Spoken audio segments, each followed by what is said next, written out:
This is what motorsport is. It's loud. That's why I like it, because I'm loud. How good are you? What about that? Actually, I can actually count 10 because I got there. Yeah, I'm alright. My nuts are a bit squashed. I'm out. This is what motorsport is. It's loud. That's why I like it, because I'm loud. How good are you? What about that? Actually, I can actually count 10 because I got there. Yeah, I'm alright. My nuts are a bit squashed. I'm out. This is what motorsport is. It's loud. That's why I like it, because I'm loud. How good are you? What about that? Actually, I can actually count 10 because I got there. Yeah, I'm alright. My nuts are a bit squashed. I'm out. This is what motorsport is. It's loud. That's why I like it, because I'm loud. How good are you? What about that? Actually, I can actually count 10 because I got there. Yeah, I'm alright. My nuts are a bit squashed. I'm out. This is what motorsport is. It's loud. That's why I like it, because I'm loud. How good are you? What about that? Actually, I can actually count 10 because I got there. Yeah, I'm alright. My nuts are a bit squashed. I'm out. This is what motorsport is. It's loud. That's why I like it, because I'm loud. How good are you? What about that? Actually, I can actually count 10 because I got there. Yeah, I'm alright. My nuts are a bit squashed. I'm out. Hi guys, and welcome to Blendline TV, episode 6 live. We've had a couple of tech issues getting things started. Nothing wanted to boot when the critical moment came, so a little bit late with this show, sorry about that. Joining me, Daniel Beckinsale, is Gary O'Brien, James Vernon, and also Harry Gray. We've got the two young guns here from Production Touring Cars to have a bit of a chat about their racing ahead, Bathurst 6 hour, and some exciting plans for the year. Gary, we're interested to see what's going to be going on, and then we'll get through the rest of the show with a few bits of information for everybody as well. Welcome, guys, to Blendline TV, episode number 6. I guess we start with we'll start with you, Harrison, on the end. Your beginnings in motor racing. Yeah, it all started when started go karting. We were playing footy, and then we weren't getting big enough. We just kept getting hurt. So I said to Dad, "It's time for a change." Jeez, you must have been up seeing some big guys. So yeah, we started go karting in 2016. Won a championship. Won the championship in 2016. Started in 2015, and then bought the Toyota 86 off Jimmy Vernon, and we raced last year and had some success. Finished third in Class D. And this year we've won our first round, so we're happy with that, and on to Bathurst, so should be good. Have you haven't been to Bathurst before to race? No, I've driven on the simulator. But well, that'll work. Yeah, as far as the track goes, no, I've never driven there, so especially doing it alongside Jimmy and John, so should be good. We'll come back to you with some more about how your season's gone. We'll go over to Jimmy. Now, you've been around a little bit longer. Started off in karts as well. I did. I actually started, if we want to go back to the beginning, in motorbikes. But then after the injuries, the doctor decided to send me to go-karts. We spent about a year in go-karting before moving into open wheelers in Australia. Did a couple of years of that until we moved into production cars. And that's sort of been my forte over the last few years. With both the New South Wales Production Touring Car Championship, we started in Class D in the 86 that Harry now has. And now we have a new Mitsubishi Evo 10, which we're starting to trial through the back end of last year and the start of this year. So ironing a few little bugs out of that car, but so far it's been pretty fast. And on the other side of that spectrum, we've also been chasing quite a few National Series plans over the last few years. We had a lot of success in 2017 in the 86 series, where we claimed that championship. We moved forward into the GT3 Cup Challenge last year. Had a bit of a success there, and now we've got some pretty big plans happening for this year. Yeah, well, going back to last year, you certainly went well in the Porsches. We witnessed you through the second half of last year. It was a pretty good effort. We know what you've done in the 86s, particularly in an Auto Action sponsored car. It sort of got drummed into us a little bit. And that car was very successful again last year with Luke King at the wheel, so it was a good package. Yeah, we were talking before the show, about your driving in other stuff. You've had a run in a Sierra, and you've done your Formula Ford stuff and all sorts of things. Some nasty accidents as well on 4 wheels, let alone in 2 wheels. Yeah, it was actually quite ironic after the doctor said, "Listen, mate, I don't think 2 wheels is for you. I think you should, pursue a different career." We stayed out of trouble for the first few years, but then the big crash in 2014, which basically it sort of put me in the limelight a little bit, but kind of for all the wrong reasons. I broke my neck and my back. I like to say we because I feel like it's a team sport, but It's a common way of putting it. I felt a lot of the physical pain, but I think that Mum and Dad went through most of the emotional pain listening to me complain for a few months when I wasn't allowed to drive a car. So was that worse than actually hearing you gasping for air while you're in the car? Yeah, look, Dad doesn't like to talk about it too much because it does beat him up a little bit, just having flashbacks to that day. But I always go back to the fact that Mum and Dad gave me the choice after the recovery operation of that side of my life, and they basically said to me, they're like, "Mate, look, you don't have to do this. Are you sure you want to continue pursuing this as a dream?" And there was not even a little tiny part of me that was suggesting that I didn't want to keep doing this. So that's a real positive. Get back on the horse, as they say. Exactly. I actually went to the specialist on a Tuesday. He gave me the all clear, called the team Tuesday afternoon. We were back at Wakefield on the Wednesday, and we were straight back into it. So it was great. That's the way to do it. I'm sure when you went to the doctor and he said, "I thought I told you to give away motorbikes." Yeah. No, I thought it best that I go to a different doctor this time because I thought, you know what, if he tells me I can't do this, I might be in a bit of strife. Now we're coming up to where you guys are actually teaming up. Yep. At the High Tech Oils Bathurst 6 Hour. Want to talk a little bit about that between the pair? It's your car, obviously. Yeah. Harrison. It used to be the Vernon car. Yeah, it used to be. A lot of pedigree. You haven't run it on this tyre that we've Jim something and a bit different? myself actually haven't driven on this tyre yet, so I'm actually just getting my head around, the Hankook tyre and, big step up from a go-kart, as you know.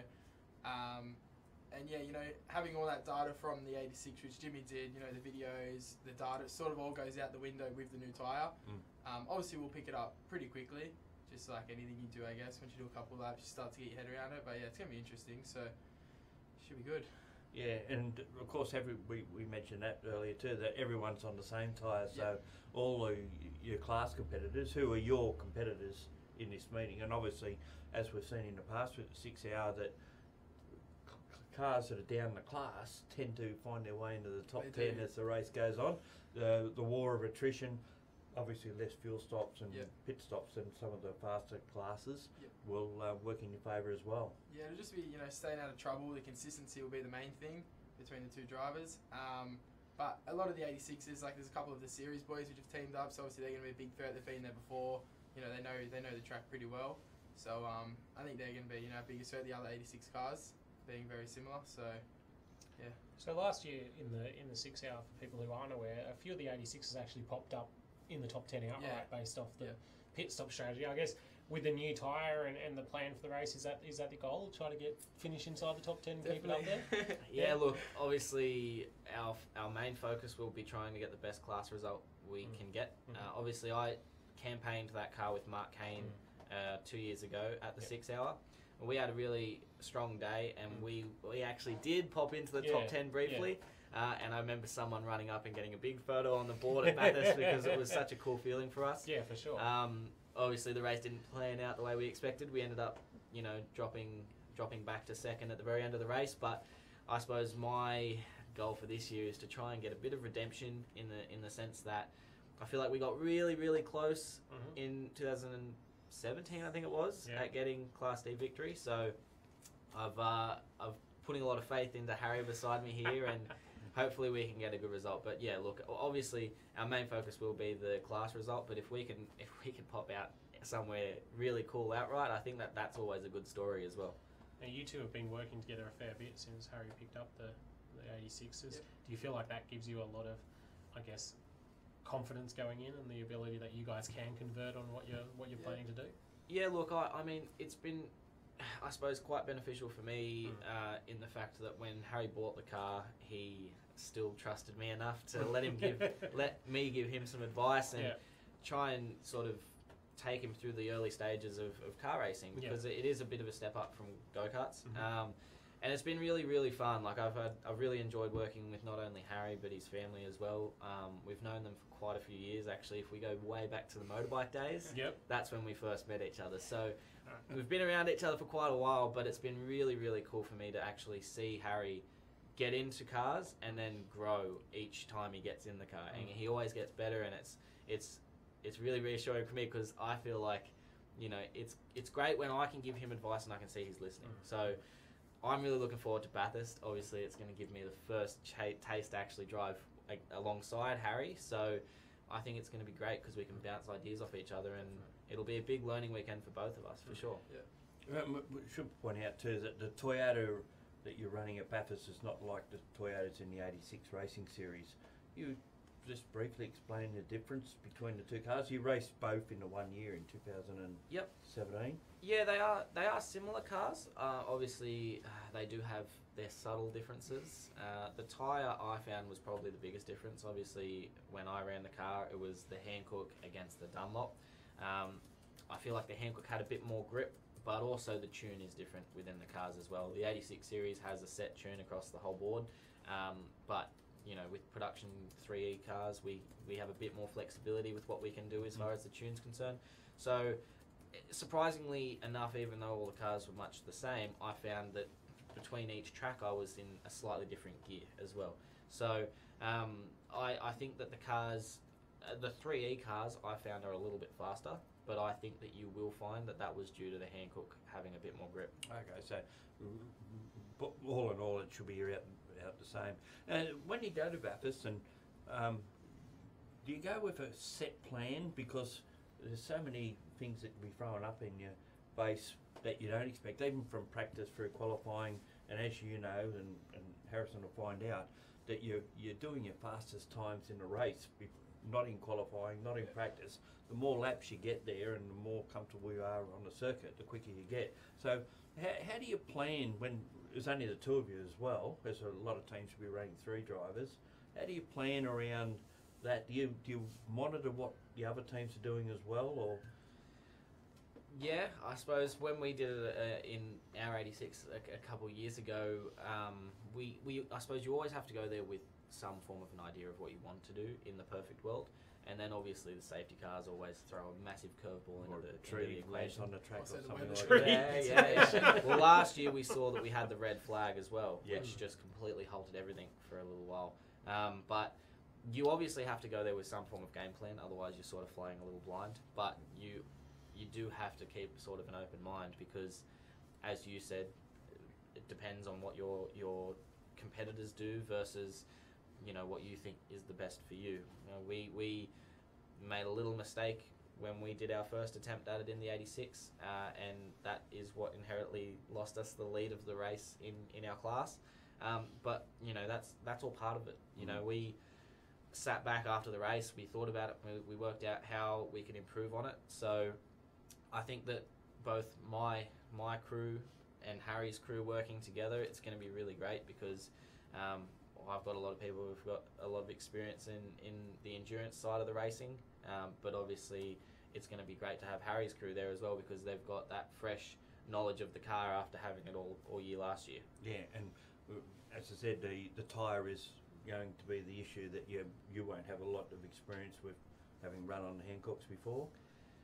I don't really know what to expect, really. All I can go off is yeah, I haven't had a drive yet, but we'll see if we can Obviously you'll get a test day if we can sneak a session in before Bathurst, it would be good, but we have to sort of play everything's sort of played a little bit by ear at this stage, whilst we have obviously we've only just announced these plans, so you know, getting all of that sort of stuff sorted out is something that we need to work through in the next couple of weeks. Yeah, and the entry list has just been released as well, so there's probably going to be a few changes before we get to Easter when we get up there. Yeah. We've got a question in from Adam Keating, but I think there's not really an answer for this one. It says, who do you think will win the Bathurst 6 hour out of you two? So I guess if you were in separate cars, that's a tough question to put to the two of them as they're about to go teammating. But I mean, probably they're looking at who's going to win it outright. Yeah. Well, you know, like if someone could tell us that, we might get them to pick our lotto numbers for the next couple of days. And I think you've got to say the BMWs would have to be a favourite, wouldn't you? Yeah. Last year, I was in an Evo 10 with the 515 crew, and even that year with the BMWs there, it was tough for us. I find that the BMWs have just brought out a stellar package, and they are really fast. The Sherrans have got their car cracking at the moment, which is really good to see. And obviously we saw until they had that inherent wheel failure, I think it was, the M3 was quite fast last year as well. So as much as it's a race that is about speed as well, it's also about attrition. So I think if you were talking about outright contenders, it's so hard to put a number on it. Yeah, and the thing to remember was, sorry to talk over there, but the thing to remember there too, this isn't a sprint race. Yeah. This is an endurance race. Unlike the 1000 or possibly even the 12-hour, these cars are flat stick, or these cars can't run flat stick for 6 hours. So you've got to have that period where you've got to nurse them a little bit and mother them somewhat. No, I think it's going to be really exciting. Like Harry, you know, he's been doing a few of the 1 hour races with production touring cars last year, so he has a bit of that experience as far as doing a longer stint, which is great. But yeah, I don't know. How are you feeling on the lead up to this event? It's gonna be interesting. Obviously, you can train as much as you can in the gym, but there's nothing like being car fit, as you know. So yeah, all I can do is eat well and train well and just hope my body holds in. You see the supercar drivers, you know, they train really hard and nutrition's all sweet, but anything can happen, you know. Weather, be a long race, so we'll just stay in there and push and see what happens. Yeah, the possibility of it being really warm's a little bit out of the question, with Easter being so far into April, which is probably the longest it ever's been into April. Sometimes we've had it in early March, just depending on how the moon phases work. But you know, again too, you'll see drivers that really perform as though they haven't been anywhere in a distance race, and others that look like they've been in the sauna for half an hour. I actually did the 12-hour at the start of this year, and that was a hot day.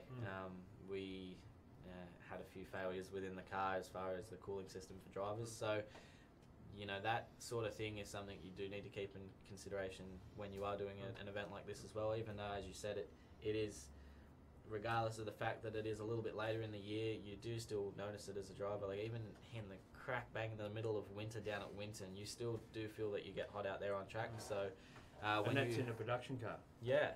So, you know, you just have to take all of that sort of stuff in mind. And I think personally, it's really important to just continue to keep breathing, because as soon as you start starving yourself of oxygen, that's when it all starts to go downhill.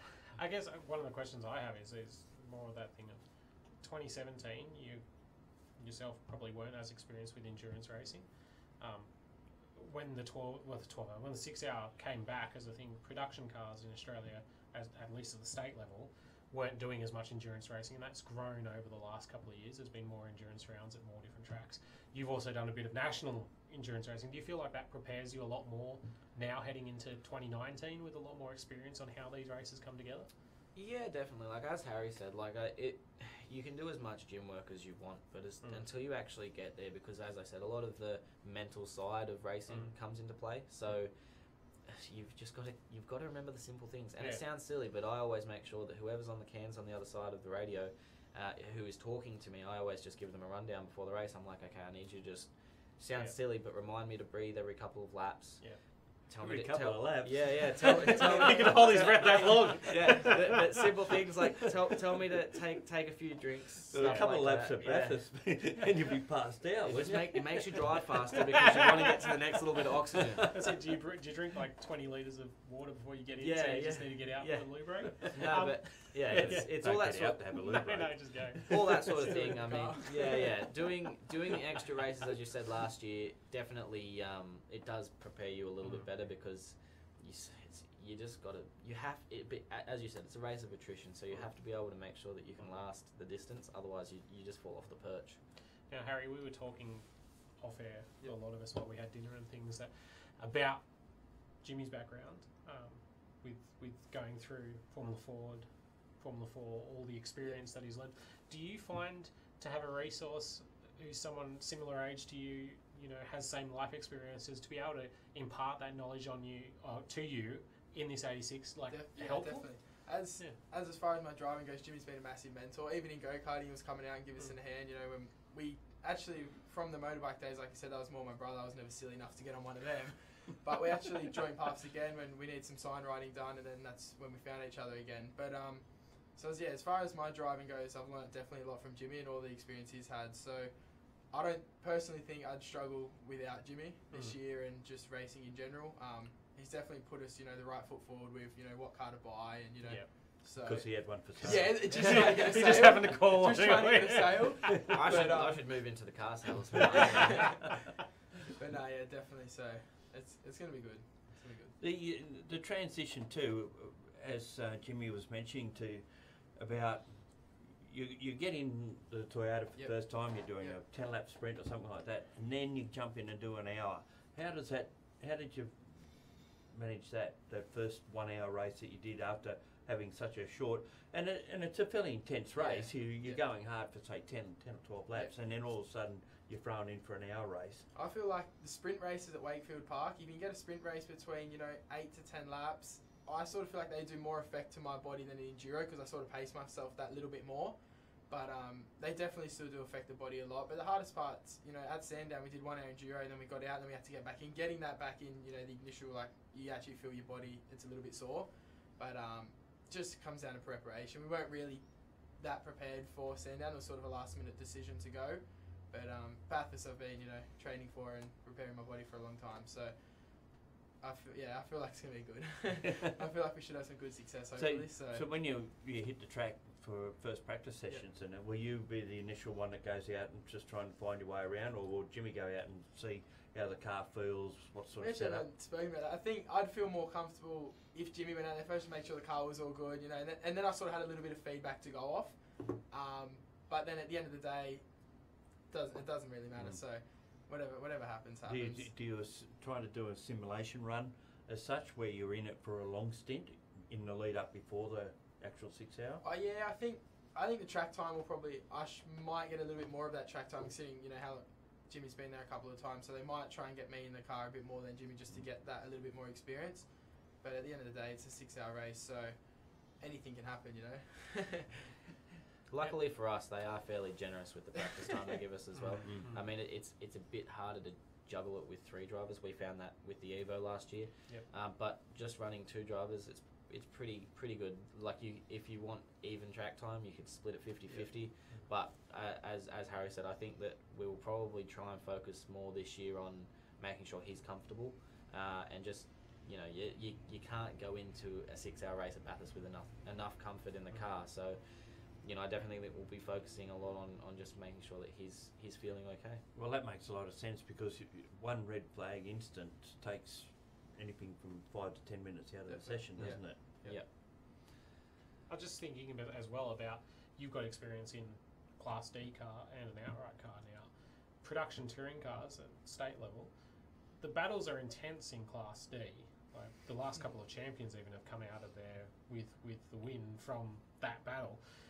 We've seen some spectacular moves from yourself as well, with like last minute lunges and things like that are well executed. It's not like a dive bomb. I just want to quickly point that out. Like it was a well executed. You want to get out of here. Somewhat controlled. Exactly, like as controlled as you can be when you're racing. But the question I guess I have is what's the difference like between going from that battle where you're in similar machinery that probably doesn't have the horsepower to get away from each other versus the outright cars where you do get a lot more of the ebbing and flowing of a race? I find, honestly, when I did the 2 years in New South Wales production cars in an 86, I found that they were like so much fun. The reason that they are so much fun is because not only are you concentrating so heavily on a class battle, you want to obviously try and win your class every race, but then you've got to keep into consideration that you're now surrounded by a lot of other class cars. So your Class C, some of the B cars, even some of the gentleman drivers within the A-class cars, they play havoc into some of our battles. So, but it makes it so much more exciting because not only are you'll have your car, which is much better under brakes or through corners, and then by the time you get to the straight, their car then passes you again. So I think that I sort of wanted to push Harry towards getting involved in Class D because from a racecraft perspective, I learnt so much in those 2 years because there was so much more thinking that I had to do to try and execute a proper race versus just jumping in, say, an Evo and only focusing on the cars that are up the front of the field. As much as I'm really enjoying what we're doing with the Evo program at the moment, to go back to actually really harnessing your racecraft and your skills, I think Class D is the best place to place yourself. How are you finding it, Harry? It's a big baptism of fire to go into production car Class D. So. We've seen a bit of that down at Wakefield Park. The hidden shoulder on the run up the hill was big time. We're like, whoa, what's going on there? That's it. You do get touched up a little bit by the faster cars, and as Jimmy said, Eastern Creek, you sort of don't see them as much because you do have a big straight, but at Wakefield Park, you get a good run through 2, then 3, they sort of, up the hill, like going to 3, they pull away, but then over the top of the hill, you sort of make that little bit more of a gain, but then, they sort of slow, in a sense, they slow you up somehow, but then, they just fly past you again down the straight. So then that's where I struggled a lot, because I used to think, overtake them, overtake the car you could, but then Jimmy always said to me, you're racing your own class at the end of the day. You're racing your own class, your own championship. So putting a move on them could take you out of the race. So you sort of just got to be patient, and that's a big thing that I've learnt. Wait for them to maybe do error or something like that. Yeah. What you find as well with a lot of the heavier cars too, when you get stuck in a battle, say with a Commodore, is the fact that they are a heavier car, their tyres will start to go off quicker than an 86.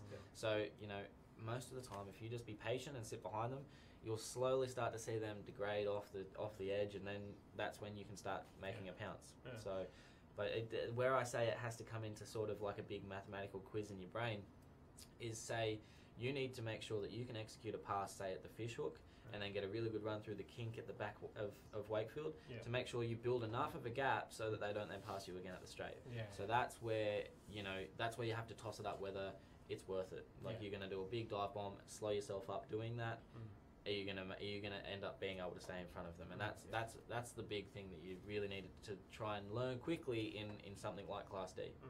And how did round 1 go for you, Harry? Because we know a lot of how the front unfortunately ended up, but I mean you guys had some great battles as well. We did. We had a lot of good battles, and consistency and patience was a big thing. And as we got race 2 and race 2, we got the wins. So that all just came down to being consistent. We knew we had the car speed. We qualified good. We qualified second. Just got snipped by first place, but that's all right. But yeah, it all just came down to the consistency and me keeping my cool. Obviously, I had good people on the radio, like my dad and my brother. They be patient. But round one went really well.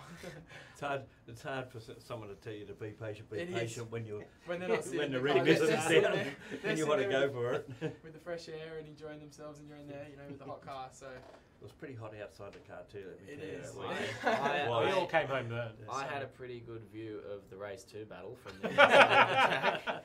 But yeah, no, it was really great. Like I actually felt really excited to get to Bathurst after watching how Harry drove at the first round, because obviously after watching him with a close eye all through last year, it seems like it's very apparent to me that he's gone away over the Christmas break. He's had a really strong think about what he wants to achieve this year, and he's come back a much more mature driver.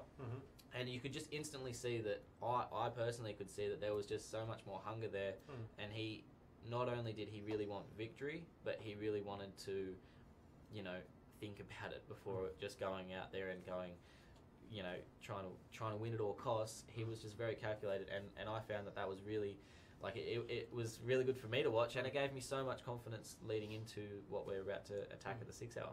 So a question from Mason on YouTube is, any plans to give the 86 Racing Series a crack? Now, I'm assuming that's aimed at more at Harry than... That is a short-term goal, yeah, definitely. We were going to try and make that step up this year, but we thought we'd do another year in the production cars. Try and claim a victory, so that's the plan. But, that's a short-term goal. Yeah, good. Yeah, I mean, that's a tough competition, though, as well. I think, there's a lot of young, fast drivers in that championship, and that sort of makes me, I guess, think a bit about the 6 hour and that really becoming, I guess, what you could say is the ability to get to Bathurst and have a run on the bigger stage. What does that mean for you guys, that this event has come about where it is actually attainable for you to have a run and then maybe build up towards the 12 hour or some of those other bigger races? Well, I think for me it's been so fantastic because my dad actually has a racing pedigree in the background, and He actually raced a little Corolla at the 1000 all those years ago, and for me, growing up when I was growing up, and I started my racing journey, all I really wanted to do was to get to Bathurst, because I'd heard Dad talking for years about his stories and what he went through up there, and he raced there quite a few times in Formula Ford. He obviously did the 1000, and I think he raced a Commodore Cup there as well. But listening to all of his stories as a young driver just made me so eager to get there and have a crack at it. But then obviously, going back a few years ago when I first started, you were really restricted to how you could get up there. You had the 1000 weekend where they had, support categories which were quite expensive to get involved in, or you had the 12-hour, which, as we all know, is expensive to get involved in. So it's a pretty well-closed shop. Yeah, when they announced the 6-hour, I think it was in 2016, that was so exciting, because I at that stage I was lucky enough to have driven there a few times. I did the 12-hour in at the start of 2016 in a Mark car, so I had the taste for the track.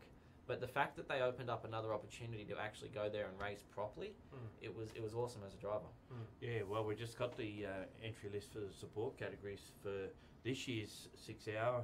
There's something like 25 heritage cars, and the other grids are full. Yeah, it's really improved exciting. production sports, and of course the other category, which just escaped me right then what it was. XLs, yeah, completely chock-a-block at this stage. So that's amazing. Then you've got 2 regularity sessions as well. Yeah. So plenty going on. I saw something today, like there was 240 cars that were just support cars. So, the fact that you can just see how strong the 6-hour is as an event. And it honestly shocked me the first year I did it, because I turned up there and I wasn't sure how big the event was going to be. Obviously, when you go to the 1000 weekend, so many people are camping. Similar with the 12-hour, it grows each year as well. Yep. I went to the 6-hour and I was honestly shocked, because it attracts so many people, and it's such a fantastic event, because not only do you have the production cars in the 6-hour, but you've got so many fantastic cars in all those other support categories. You've got, as you said, the heritage touring cars, and the racing in the XL series is always super exciting. You've got one guy who starts the lap in first, and when he comes back past the end, they're back in 10th, and then he's back up to first the next lap. So it's all over the shop, isn't it? All that stuff is really exciting, and it generates a lot of interest with people coming in and actually coming to the event to watch. Yeah. Going back to production cars, next round is this coming weekend. Next weekend, what's the plan for that one? Is the Evo back on track, or are you going to miss that one? We're about this close to having the car ready, so cool. I got plenty of time then. Yeah. So I'm sure there's a lot of production car guys at home going, what? So obviously everyone probably saw the story. At round 1, we were having a very successful weekend until obviously the clutch inevitably stopped working as it should. And that's the polite way to put it. Yep. But essentially, this year our main focus is going to be racing TCR. Yep. But we've got that production car there, and obviously with Shockwave Signs being fairly heavily involved with the category, we like to support it every chance we get. So our plan this year was, there's a few rounds that are going to clash with TCR, but every opportunity that we can get to take the car out, we want to try and support the category as much as we can. So we've almost got the clutch fixed. Once the clutch gets fixed, it's just a quick service on the car, and we will make the grid next week, which is pretty exciting, because as much as it's fantastic to go and race at these national level events, and there's all the hype and glamour about that, I really enjoy going back to the state level stuff with the production touring car guys, because I always like to look at it as a bit of a family, and we always have a really great camaraderie between everyone, and it's honestly just a fun weekend that I get to go out with my family. We get to race our car, and we always end up with a big smile on our face. Even from our perspective, club level or state level championships always seem less tense. You don't have all that. It's more about the racing, isn't it? Yeah, well, it's about racing it, but it's racing at other events. But you are taking the backstage compared to the main category on the program, and therefore your times can be shortened up. Whereas not so likely on a state championship round. And as you said, between you just walk down the pits at Sydney Motorsport Park or Wakefield Park or wherever they're running, and it's so relaxed in the pit areas. I also think, though, at the same time, like over the last, obviously with Harry, I've tried to push him towards getting involved in this category. I've also tried to push a few other kids to get involved in production touring cars, because not only is it a less tense environment to start learning and harnessing your racecraft and everything like that, but with the package that you guys have been presenting at the last couple of rounds and last year especially, you're actually getting a lot of exposure for what you're doing as well. So I know when a couple of years ago, a good price too. yeah, a couple of years ago, we didn't have that at our leisure. So, from a sponsor's perspective, from a driver trying to grow their name's perspective, we were restricted to just whatever we pushed out there. Whereas now, it's fantastic. We get so much exposure through the events you post, and it actually gives the fans a chance to watch live what's actually happening at the track. And they will be able to watch live this weekend, as we will be going live with the Production Cars HQs and National Sports Stands. Just a quick question to you, Jimmy. How did you feel at the end of last year, not to mention the last stint in the 12 hour? I think that's a bit of a loaded question from people who know. So, the last stint in the 12 hour. Oh, yeah. So, the 12 hour this year, I was thrown in for a double stint in the middle of the day. And as I said, we had a bit of a cool suit failure that day, but we still just kept trying to push on. And after, I think it was about an hour and 40 minutes in the car, I started to get a few cramps and things like that, as you'd expect. But we pushed on anyway. I ended up finishing off the 2 hour stint and stopping. And all I remember is when I stopped off that little session there, I remember getting out, had really bad cramps. I just remember wanting to just strip all of my gear off and getting in the ice bath. So I remember people seeing me that day probably were like, why is this guy running through the pits in his underpants? But it was very hot. And so, that was hard. And I actually, after that stint, I thought that my duties were done for that day.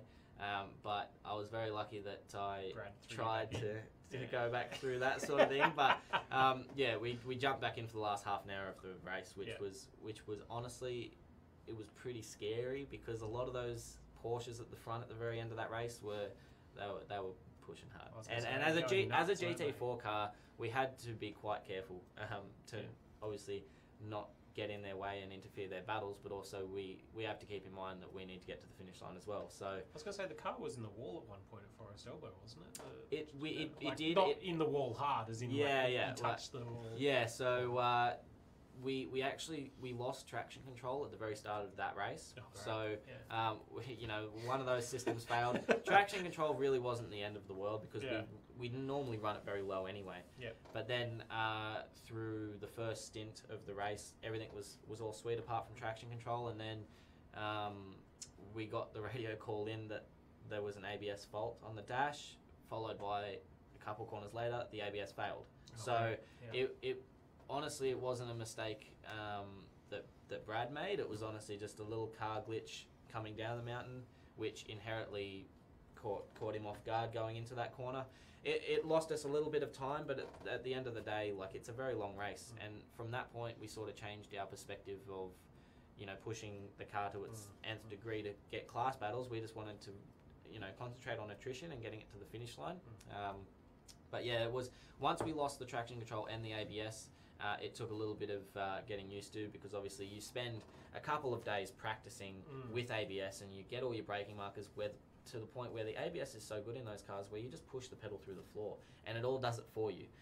Whereas as soon as you get rid of ABS, and the first time you get to try the car without ABS is in racing conditions. Your head almost goes through the windscreen. And it's scary, because in that scenario, you've got instances where a GT3 car will pass you and then cut you off in the braking zone. You jump on the brakes and you go, I can't physically slow the car down as fast as you can. So there was a couple of moments even where I almost ended up cleaning up the back of a GT3 car purely because of the fact that, they race for sheep stations. And as a factory GT driver, they don't really care that much. Like, if they have a crash or whatever, they get out of that car and into the next car the next weekend. Whereas, for the next one. From our perspective, it's like a little bingo for us, and it's like, oh, okay, I look like I'll crawl under a hole and hide for a couple of months. There goes the mortgage. There goes the car. But we also probably should give a shout out to Brad Schumacher, because he had a pretty terrible run of a couple of Bathurst up there. The big Lotus accident wasn't Yeah, great. look, and the first time I met Brad was actually a couple of days before the 12 hour this year, and it was the only thing I'd seen of him before that was that big Lotus crash, because I'm pretty sure it went fairly viral. But yeah, look, I was honestly impressed because he jumped back into that GT4 and it didn't look like he was even slightly startled by the fact that he crashed the car. And that was a mechanical failure. That exactly. So he's sort of getting a little bit unlucky with the mechanical failures up there. But no, essentially, like our little team at the 12 hour this year, everyone did a fantastic job, and you know, to actually get to stand on a class podium at the end of that 12 hour race was really awesome, especially after everything we went through. So as a team, we all sort of came together, and it was really cool after the race to you know, share our stories from the race. But yeah, no, it was really cool to meet Brad, and hopefully, you know, if everything aligns properly, we might get to race again in the future. I mean, he's a great guy. He also got the Class B victory at Sydney Motorsport Park a couple of weeks ago, which was Prod Sports run event endurance super series that they're doing. I guess, you know, we're probably getting on the limit of time here tonight, just because we could chat all night about motorsport and racing and things. But the other big thing that everybody knows about this year that you're doing is TCR. You're involved with that. You've put together a deal with GRM, which is pretty big time deal to put together with a solid team. You know, many years of success in multiple categories. What does that mean for you? And then what's the goal moving forward with that? Honestly, it was a complete shock to us, and it all sort of happened by chance. We went to the TCR Australia launch day at Eastern Creek. We were sitting there having lunch, and it just so happened that we chanced a meeting, and Gary and Barry Rogers sat beside us, and we started just talking about motorsport.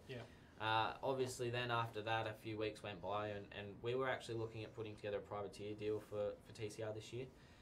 And then we got the call, and they said, look, you need to come down here and have a meeting with us and talk about your future. And we went down there, and it was just, honestly, to even be in a position where someone like GRM is considering me to drive for them was outstanding. Like it meant a lot for me and my family as well, because we've worked so hard throughout every year that we compete in motorsport, that to have the opportunity to link with a team that has been known for bringing young drivers through the ranks is something that I'll never forget. And I can't wait to honestly start working with them.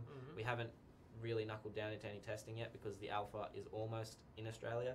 So once the car gets here, I'm really looking forward to working with the team, because this year I just want to be the biggest sponge I can be and learn so much information.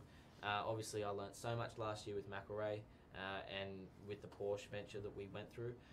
But no, this year I'm really looking forward to it, and I hope that it's something I can build on with GRM for future years to come. I hope that this isn't just a one-year plan. Like I've got ideas that I want to try and pursue a partnership with them for many years to come. And if we have a successful year, I think that you'll find that that's probably what will happen. We'll try and build on good momentum from this year, and whether it be staying in TCR, whether we try and potentially work towards a Super 2 Series campaign. We've got a lot of options, and that's why TCR spoke so much to me. Even if we have success here, there's potential to try and break into the overseas market if we can. So, no, to answer your question, I'm really looking forward to getting involved in this year, and to be noticed by someone like JRM was just, it blew me away.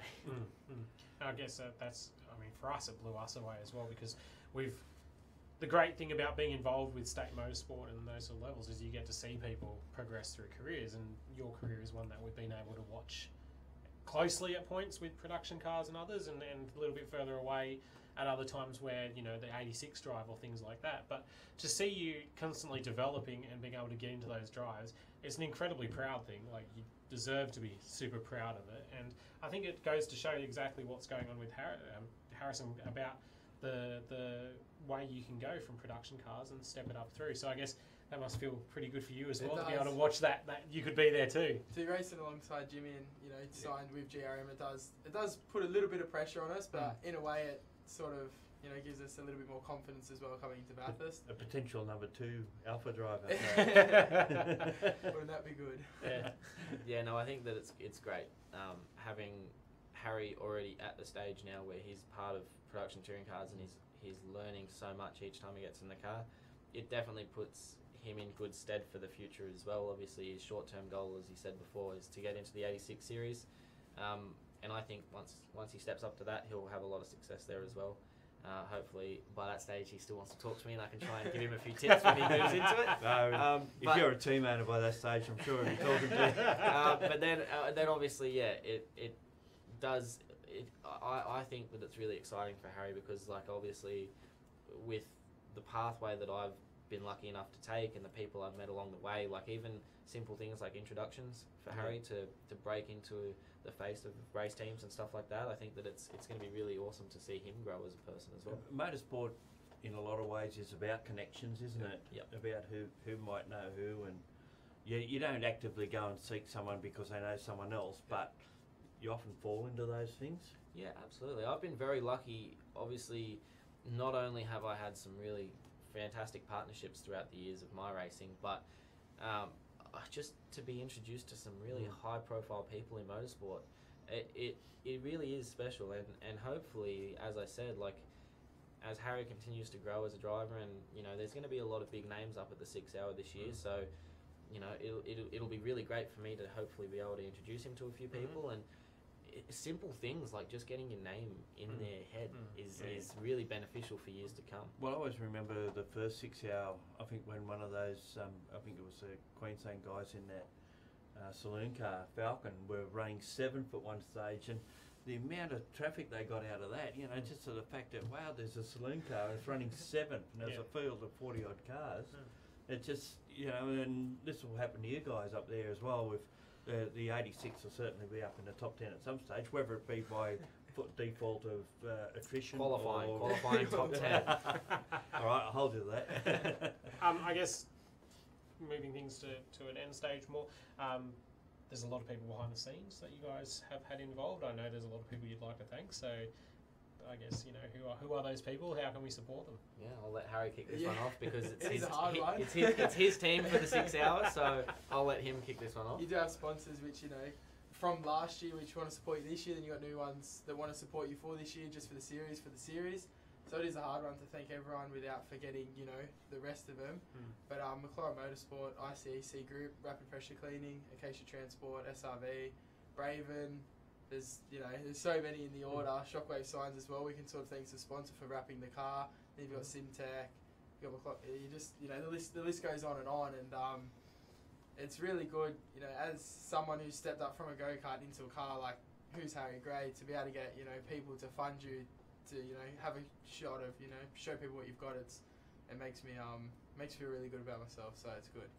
Yeah, I think that it's really exciting for me to get first-hand experience coming up in the next couple of weeks to work with Harry's team. Obviously, his list of connections is massive already, and he's only in his second full season of racing cars. So, from where I've been able to climb through the ranks, commercial support in motorsport is really hard to come by, and to see that Harry's already hitting the nail on the head with getting so many connections and so many partners across the line, that just puts him in a really great position because as obviously with motorsport, as you continue to climb the ladder, it does get more expensive. For sure. And I've definitely been on the receiving end of having some really, really lucky opportunities, but also some times in the racing life where, in 2016, for example, we stepped back from doing Formula 4 at an Australian level to buying the 86 and doing something of a cheaper form of motorsport because the money had all dried up. Yep. So from Harry's perspective, to be already hitting the nail on the head with those sponsorship skills, I think it's going to put him in a really good place for the future. Excellent. And where can we find you guys online if people would like to follow and see the journey that's going on? Hopefully we'll get a chance to chat to you again after the 6 hour. But until then, where can people find you? On Facebook, Harry Gray Racing. Yep. And same with me. I've got Jimmy Vernon Racing. Two easy ones to remember. I was going to say Harry Gray, Jimmy Vernon. Too easy. Probably jump on his Facebook page because he's got the better looks. Just get him to tag you in everything. I've tried to copy the haircut, but because I actually have really curly hair, I can't really pull it off too well. Is there more speed in that, or? It's actually Like a helmet. it's aerodynamic. Yeah. Because the curls will slow you down in a That's straight it, yeah. line, but the But don't you slick put a will- helmet over that? Oh, it depends what your race menu you go at. Like, you Yeah, know. it depends where you are. Yeah. Let's not get into that one. That's really decided. But thank you so much, guys, for coming in. We really appreciate being able to have the chat with you guys. So all the best for the 6 hour, and hopefully we'll see you guys on the top step of the class podium, and maybe even on one of those steps of the outright podium if it all falls your way. Yeah, thank you very much Pleasure for to be having here, us. thank you. Yeah, it's been really awesome. We've We'll actually catch you before Bathurst because you'll be out at City Motorsport yeah, Park. yeah, Weekend after this for Yeah. round 2 of the New South Wales State Racing Championships. So make sure you're tuning in live. Live here on Blendline, that's it. All right, we're going to go take a look now at some action highlights as these guys, probably we let them go for the night and they don't need to sit here for the rest of the show. That's probably got about 15 minutes left in it. We're going to take a look at some of the highlights from one of the events with some more Aussies doing some great things. Yeah, the Mint 400 off-road event in the USA.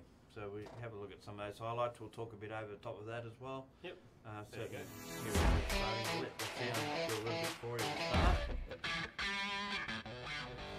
And as you can see, it's a big event. Out in the Nevada desert in the USA, it is America's largest, or North America's largest off-road event. It covers 400 miles or 630 odd kilometres each day, 2 races, and Look at that. you can see here Wow. with big crash sequence there. People like Oh, Robbie well. Gordon's running it. He ran it this year, I don't think. Here's an interesting one. The car in front there is actually being driven by Jenson Button, Formula 1 champion of the past. And you can see that he's been brought down a level. He's normally when the car comes up behind him, they'll give him a siren, and if they don't move, they'll give him a tap. And It's a very then, drawn looking car, isn't it? and then eventually they'll get past him. And then if we look back in this thing, you'll see that he's got a bit more of a show. I don't think he expected that second car to come up on him and being moved out of the way. But that's the sort of thing that you see in this event. And as I said, it's a very much a long distance race. And actually one Aussie team raced on the Saturday, and that was Brett Komsky and Daniel McKenzie. They teamed up in a Can-Am Rotax, and they were running in the Pro Turbo, in the UTV Unlimited class on the Saturday. They had obviously a couple of American navigators with them as well, in Matt Shrive and Jared Blitzer, and they won their class, and they weren't that far off an outright quality performance as well. So that event finished about midnight, and then of course on the following day they backed up and raced in the Pro Turbo class in a different Can-Am, and here's some interesting footage taken out on the track. And there's one of the trick You won't trucks. see that at the state round next weekend, let me tell you. Now I know why they're not called trophy trucks, they're called trick trucks, and that's probably why, but they are trophy trucks. And there's one stranded down there at one of the places, so you have to go off track a bit. Not that it really affects these guys. These guys in the trophy or trick trucks as they're called, they're usually big V8s, a small block, but usually stroked out to around 450 cubic inches. So they're fairly big, and then of course you've got all the different various classes, Baja type Volkswagens, buggies of course running, and a couple of buggies getting a bit close and scaring the life out of that cameraman Worry, as well. isn't it? And unfortunately, Komsky and McKenzie Sunday race and trailers and also there was some other Aussies running, Corey Powell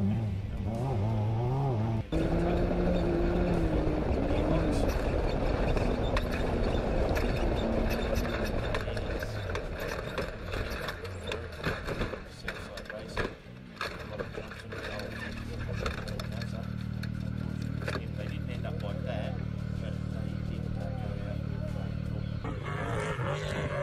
other one.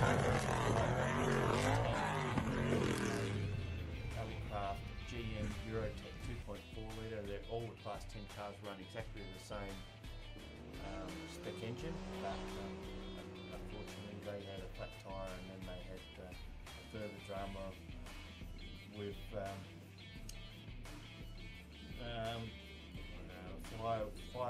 fly-by-wire throttle failure at the pedal end. But these are some of the local guys having a run. This is the car that won the class, and as you can see, the Can-Am Rotax was doing the business. This was the car that won the Saturday class race. And the car they were in Sunday, slightly different, had a different rake on the front, but pretty much the same power plant and very similar in spec to what we're seeing there. And the boys from Oz who have been over before, they like to do a fair few of these type of events. This was only their second. They have raced in other things like the Parker 420. I think they're talking about doing Dakar next year. And the difference between this race and possibly some of the others, like Bathurst is probably the biggest event in the Americas. It's a continuous 1,000 mile race, and it's held in Mexico. The Dakar is stages, just like a rally. You know, you go stages, there's transport levels. This is one race, 400 miles, 600 odd k's, and it happens twice. T888 car started 54th, worked their way up to 22nd before they had their dramas and unfortunately pulled out. But there was some footage after this of them on the podium on the Saturday night. There was only 5 hours between by the time they got out of winning the class on Saturday until they started the Sunday race, which was in the dark. And Tanner James was saying that besides being one of the toughest courses he's ever run on, and I think the UTV world's lifted from everyone contributing to it, and it's taking off-roading to the new high it is. Absolutely. I'm gonna stay shut up. This guy's so good. I'm gonna hand the mic off to him. This is phenomenal. I tell you what, for what you guys bring to the off-road industry is tremendous, and we can't thank you enough. I mean, it shows the devotion 7 times. If you can figure, flying from Australia to here 7 times in the course of 1 year is a tremendous budget. Time to go home, Brett, eh? It is time to go home.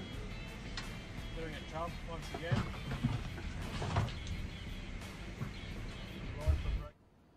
home time for them. We're not far off home time either, are we? No, we're getting closer. We also have coming this weekend the Rockstar Automotive minidulla rally of, well, I guess the south Ulladulla, down south of Nowra, which will be on this weekend at Shallow Crossing. It's going to be a great big weekend of rallying here on Blendline TV, and we kick it off with that on Saturday. So make sure you're here checking out all of the social media content. We've got a quick interview with Peter, who runs a Datsun 1600, to get a bit of a feel of some of the cars that will be there this weekend. Okay, yeah, this is my Datsun 1600 that we run.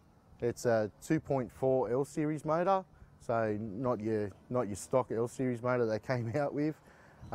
Makes about 160 horsepower and a lot of mid-range torque, so pretty quick. It's got all custom suspension and everything under it. It's a fun little car to drive, yeah, really fun to drive. How long have you had it for? I've had this car for about 4 years now. Yep. I originally started out with another 1600, which is getting rebuilt at the moment to be a new car for next season, hopefully. But yeah, 4 years I've had this car, and we've done a lot of development with it to try and get it quicker and quicker, and hopefully at minidulla we're going to find out that we've got it right. Yeah. So we've put a lot of time and effort into it. Yeah, we've had over the last season with the development, we've tried a few different things and found they didn't work, and we've gone back to the tried and sort of trusted method, and hopefully it's handling properly and everything, and we can put in some good stage times.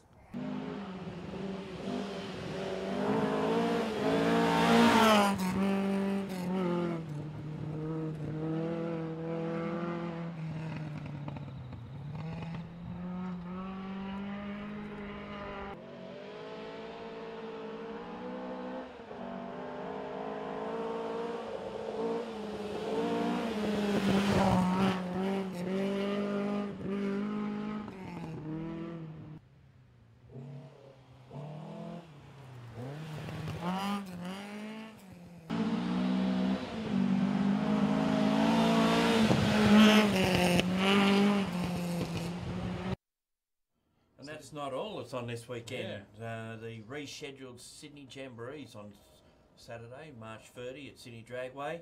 And of course, Historic Sports Racing Car Association will be holding a historic meeting at Wakefield Park over the entire weekend. That's Saturday and Sunday. In Queensland, State Motor Race Championships kick off at Morgan Park, and just to make things really complicated, the Queensland Drivers' Championship Round 1 at Queensland Raceway. So there's a lot going on in Queensland. Just about everyone that owns a car with a logbook will be out racing somewhere. Tasmania, the Rally Southport is the first round of the state championship down there, and of course it's out of Southport and in the surrounding area. South Australia, the Mount Alma Mile Hill Climb. Unusual that it's a mile long, and unfortunately the last one they'll ever have there, so that's sad, but these things do happen and we do lose venues. Western Australia State Circuit Racing Championship, the second round, it's at Collie Motorsplex course, which is down near Albany somewhere. I haven't been there, but it's down south of Perth, southeast of Perth. And then we go to Victoria, the second round of the State Rally Championships at Adda River, and it's called the Adda River Rally. State Rally Series is on at the same event. That's basically the second string series. And there's an Interclub Challenge Hill Climb, the first round, which is held at Rob Roy in Victoria as well. So plenty to be able to get to if you'd like to get to some motorsport. We'll put the calendar up on the Blendline TV website. That's blendline.tv, so that you can be able to have a look at it. Gary also will probably have it on the auto action information across the week, so keep an eye out there.